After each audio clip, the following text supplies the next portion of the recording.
ania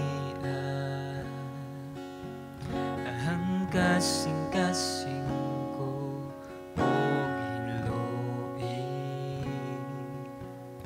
sa mga pulong mo pasiloa ang akong mga sala ang kinabuhi ko himo ang bago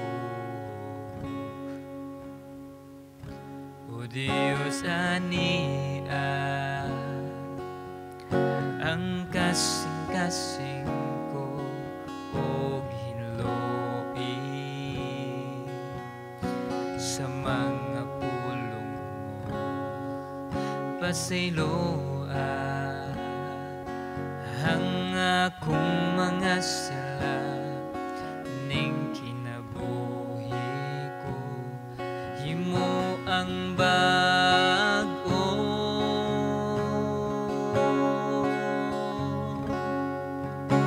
ayaw akong isalikuay ug ayaw ipahilayo kanako ang imong Espiritu Santo ihatag kanako ang kalipay tungod sa kaluwasan nga ihatag mo kanako og ligona og himo ang masinugtanon kanimo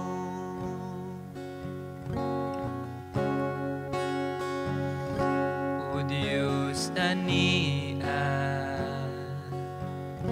ang kasing-kasing ko og hinloi sa mga pulong mo pasiloa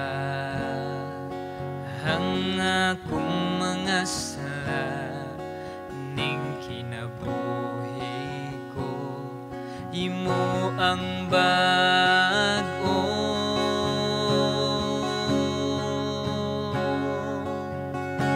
ayaw akong isalikuay ug ayaw ipahilayo kanako ang imong Espiritu Santo ihatag kanako ang kalipay tungod sa kaluwasan nga ihatag mo kanako og ligona og himo ang masinugtanon kanimo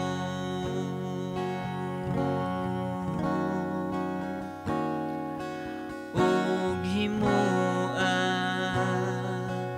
og masinugtanon kanimo.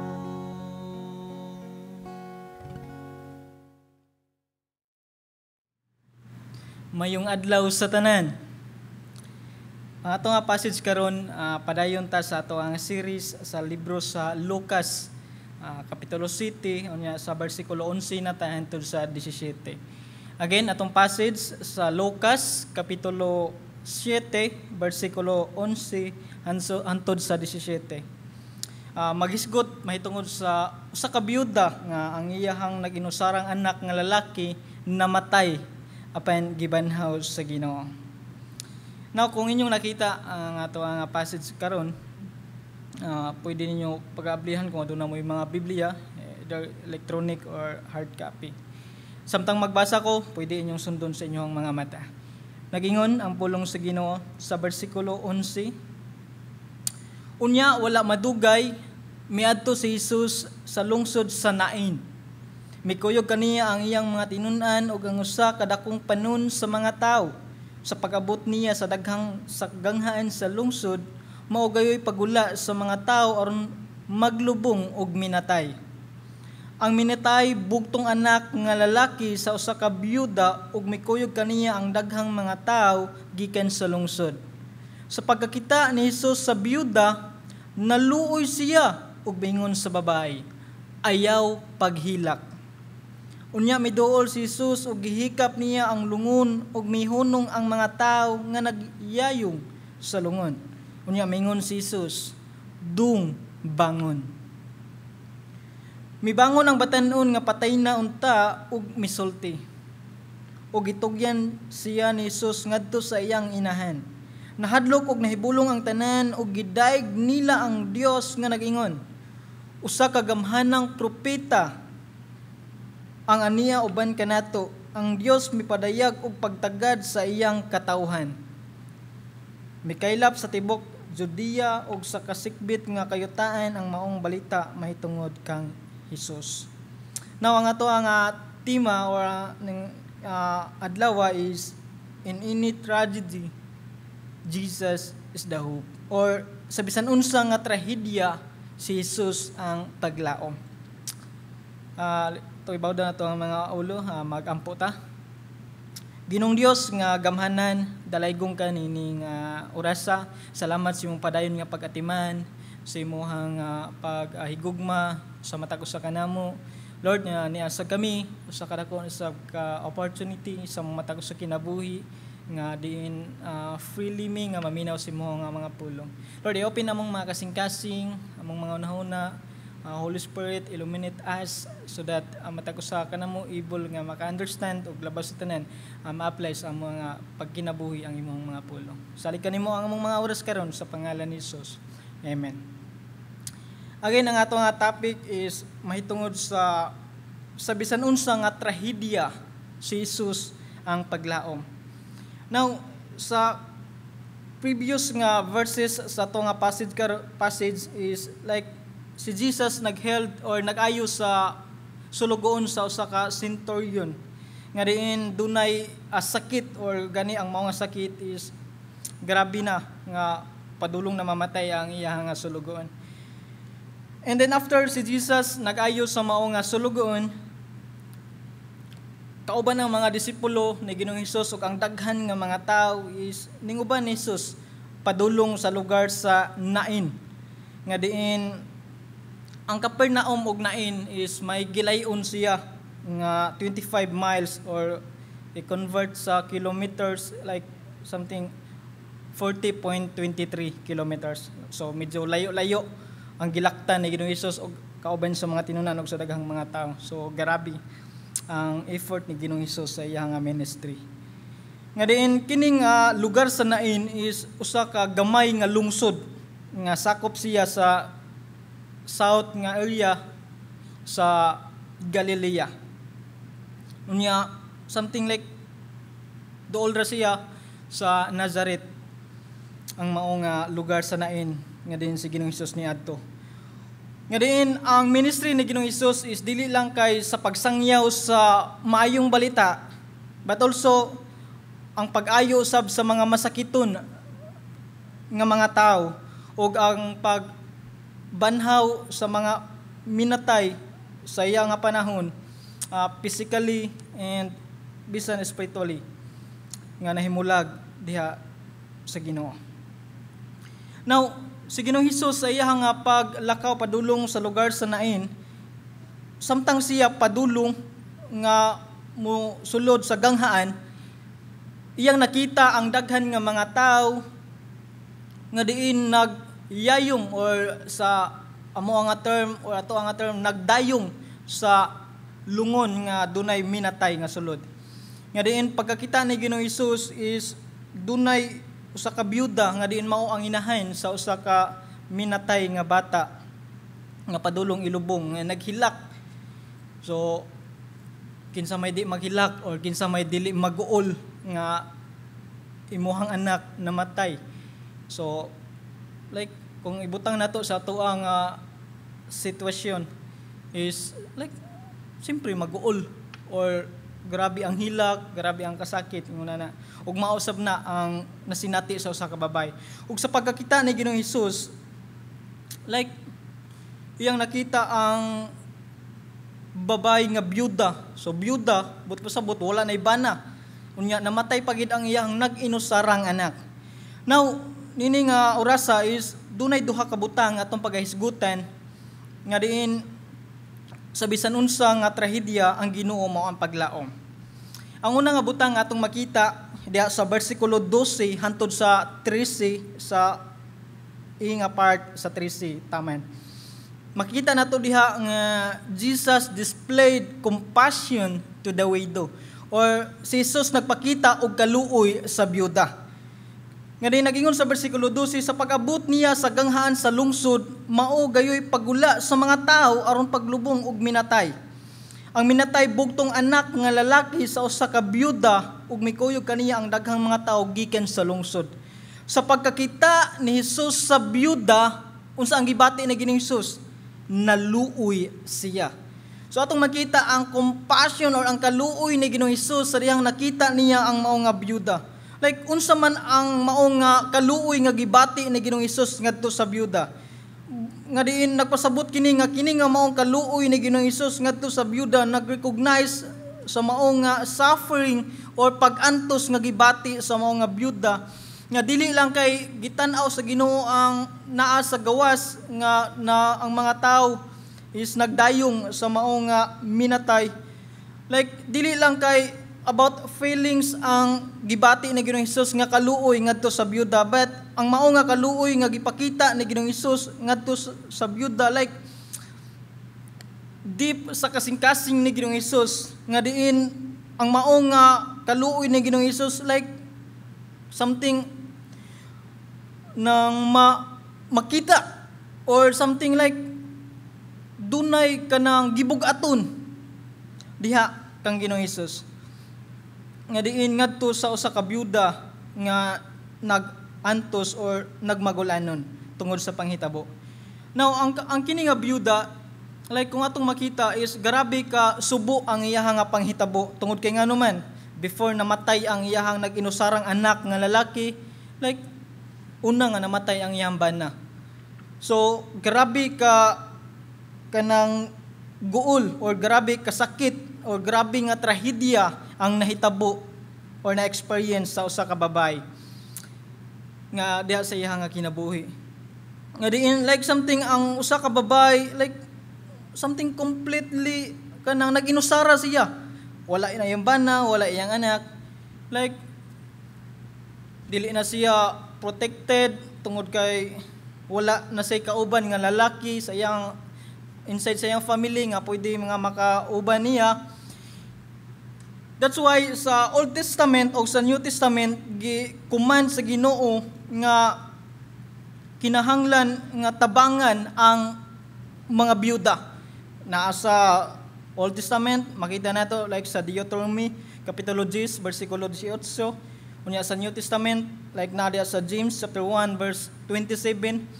So kung doon na mo yung mga higayon pwede na inyo nga mabasa nga diin gikuman sa Ginoo nga kinahanglan nga atimanon, kinahanglan tagaan og higayon ang mga widow tungod kay ngano man sa historical nga context sa Jewish, like sa first century kining byuda sa dihang mawad-an siya og bana or anak nga lalaki, like kuan sila something vulnerable ang ilahang nga kinabuhi or wala sila financial support, walay protection inana unya ang ilang standing or status sa community, like walay dungog something inana. So luoy gyud kayo. That's why gi-command sa Ginoo nga atimanon ang mga byuda during sa ilahang nga panahon.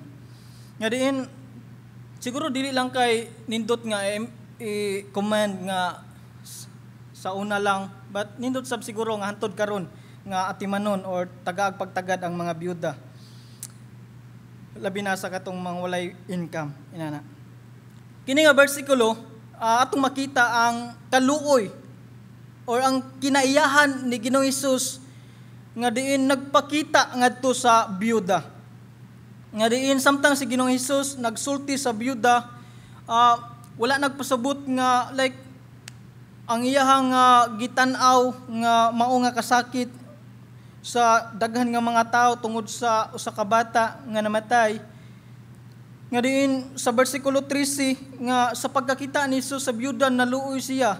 nagpasabot kini nga si Ginoong Hesus wala lang kay nag-obserba sa sitwasyon, but iyang nakita kung unsa ka magulanon ang maong inahan sa namatay nga lalaki. Like sa ato ang matag sa kinabuhi, siguro doon na po tayo nagkalaing trahedya nga na-experience. Doon na tayo mga kagulanan nga nahitabo sa ato nga sab nga kinabuhi.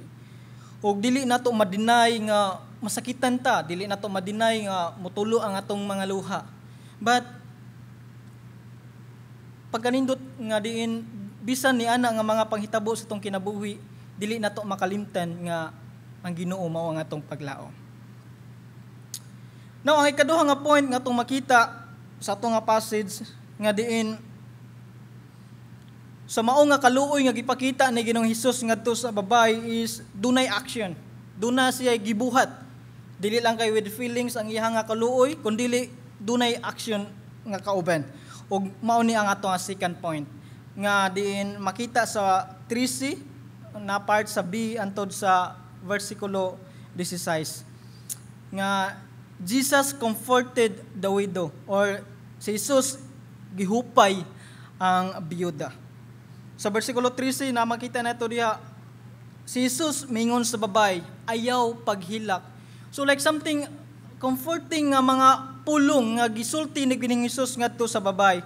Ug kini nga maong mensahe nga ayaw paghilak, wala nagpasabot nga muhunong ang babay sa paghilak, nga dili na siya dapat mag-uol. But ang mao nga pagsulti ni Ginoong Hesus dunay deep nga meaning nga ayaw paghilak, nga diin wala nagpasabot nga tungod kay dapat dili na siya mag-uol, kundi dunay rason ang pagsulti ni Ginoong Hesus nga ayaw paghilak. Ug kini nga mao nga rason nga diin tungod kay kabalo ang Dios, ang Ginoo nga diin ang maong nga anak sa byuda nga lalaki iyang pagabanhawon, iyang pagabuhion pagbalik.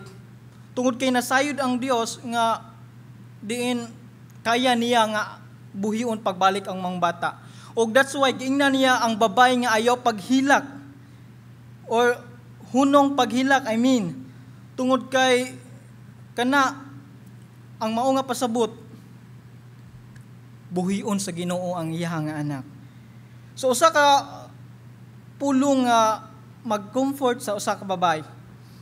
Ug sa diha nga diin gisulti ni Ginoong Hesus, mingon siya sa bersikulo 14. Unya miduol si Jesus og gihikap niya ang lungon og mihunong ang mga tawo nga nagyayong sa lungon.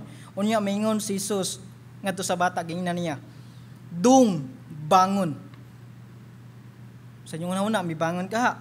Sa bersikulo 15, mibangon ang batan-on nga patay na unta og misulti. Og gitugyan siya ni Jesus ngadto sa iyahang inahan. So grabe ka comfort para sa usa ka inahan nga diin ang iyang anak nga namatay gibuhi sa Ginoo. Like daw wala na unta si paglaom, but sa dihang naabot si Ginoong Hesus, nahatagan og kinabuhi pagbalik ang iyang nga paglaom. Tungod kay nganuman gibuhi sa Dios ang iyang nag-inusarang anak. Nga din ang mao nga gibuhat ni Ginoong Hesus, grabe ka paghupay sa iyang nga kagulanan, sa iyang kasakit nga nasinati. Nga diin sa diha nga giingnan sa Ginoo ang bata nga naghigda sa lungon, bangon ug mibangon ug nabuhi ang mao nga bata, ug ang bata gihatag sa Ginoo ngadto sa iyang anahan. Nga din kung sa ato nga sitwasyon karon, like ikaw usa ka inahan or usa ka amahan or usa ka ginikanan nga diin namatyan og naginusarang anak, unya nabuhi, gibuhi sa Ginoo. Sample lang like dili ba ka malipay, dili ba ka magsadya pag-ayo, or gani maghimo ka og celebration tungod sa maong nga gibuhi ang imong anak, like something ingon ana. Ug mausab na ang gibati sa usa ka inahan nga grabe ang iyang kalipay, grabe ang comfort nga iyang nga gibati sa kato nga higayon sa diha nga gibuhi sa Ginoo ang iyang anak. Nga diin ang mao nga bersikulo og sa katong nga higayon atong makita ang kamatuoren sa maayong balita nga si Ginoong Hesus kaya niya nga i-defeat or i-conquer ang sala o ang kamatayon. Either physical nga kamatayon or spiritual nga kamatayon. Physical nga kamatayon, like physically mamatay ta sama sa bata. O sa spiritual nun nga kamatayon, like nahimulag ta diha sa Ginoo tungod sa ato ang mga sala. O kana kaya na sa Ginoo nga putlon aron makabaton ta og relasyon ngadto kang Ginoong Hesus, aron mabuhi pagbalik ang ato ang relasyon diha sa Ginoo, makonek pagbalik ang ato ang relasyon diha sa Ginoo. Ug kana wala laing makabuhat mao lang si Ginoong Hesus. That's why sa atong matag sa kinabuhi siya ra gyud ang ato nga paglaom, siya ra ang ato ang kasiguruhan natong tanan nga mga tao. Sama sa usa ka biyuda nga gisgutan sa ato nga passage karon. Now sa ato nga bersikulo, sa ato karon nga generation or sa ato karon nga panahon nato nga mga Kristohanon, kini nga bersikulo nagpa-remind sa mata ko sa nato nga si Ginoong Hesus nakasabot sa ato ang mga kasakitan. Si Ginoong Hesus nakakita sa ato ang mga luha, sa atong mga kagulanan. Nga diin sa matag higayon nga nakasinati ta og mga kasakit, kagulanan, pagantos, always natong hinumduman nga naa sa Ginoo ang ultimate nga comfort, nasa Ginoo ang ultimate nga paglaom. Pwede sa Ginoo alisdan ang ato ang kasakit into joy or kalipay. Siguro dili man sama sa usa ka byuda nga namatay ang anak niya gibuhis, like something dunay gibuhaton ang Ginoo sa atong matag sa kinabuhi nga masabta nato nganong nahitabo to later on makasabot ta ug makaingon ta gihapon nga ang Ginoo ra gyud ang nagbuot sa tanan ug siya angay ra gyud gihapon nga simbahon. Ug kana sa matang matag sa kinabuhi nga din ang Ginoo nagatiman, wala nagpasagad sa atong matag usa. Ug kini padayon nga nag-remind sa matag usa nato nga ang mga pulong ni Ginoong Hesus dili empty, kundi ang iyang mga pulong nga gibuhian, ang iyang mga promises dunay action nga kauban. Like sama sa pagsulti niya sa usa ka byuda nga ayaw paghilak, ug dili lang kay dihataman kundi dunay action nga gibuhat sa Ginoong Hesus nga diin iyang giayo ang iyang anak sa byuda. Kini usab nga bersikulo nag-challenge sa matag usa nato nga mga Kristohanon nga dapat ta nga mosalig ni Ginoong Hesus. Dapat ta nga motuo ni Ginoong Hesus. Bisan like something imposible man nga mahitabo sa ato ang mga hunahuna ingon nga mga tao, ba't padayon natong tuuhan ang gahom sa Ginoo tungod kay walay imposible diha niya. Again, hinumduman nato si Ginoong Hesus ang ultimate nato nga paglaom. Mao na nga ato ang pagsalig o pagtuo anha nato ibutang sa iya atong idukwa atong ulo magampo ta. Ginoong Dios, dalaygong kanini nga orasa, salamat sa imong kamaayo, salamat sa imong mga pulong nga nag-remind sa matag usa kanamo nga ikaw ang among buhi nga paglaom sa nagkanlaing trahedya nga among na-experience or bisan sa imong nga ministry kaniadto nga doon na kay naagian nga makasinatian sa nagkalaing mga tao. Ug nasayod may Ginoo nga hantud karon ikaw o Dios dunay buhaton nga diin maghatag namo og comfort, maghatag namo og kahupayan sa matag usa namo ka kinabuhi. Lord, among isalig kanimo ang matag usa, parin ka mag-bless sa matag usa, parin ka maghatag kaligon kadasig, parin sa pagalagad kanimo nga matinud-anon. Ang tanan dungog himaya ug pasalamat para lang kanimo sa pangalan ni Ginoong Hesus. Amen. Oh, amen. O Diyos ania, ang kasing-kasing ko o hinloin sa mga pulong mo pasayloa ang akong mga sala ning kinabuhi ko himo ang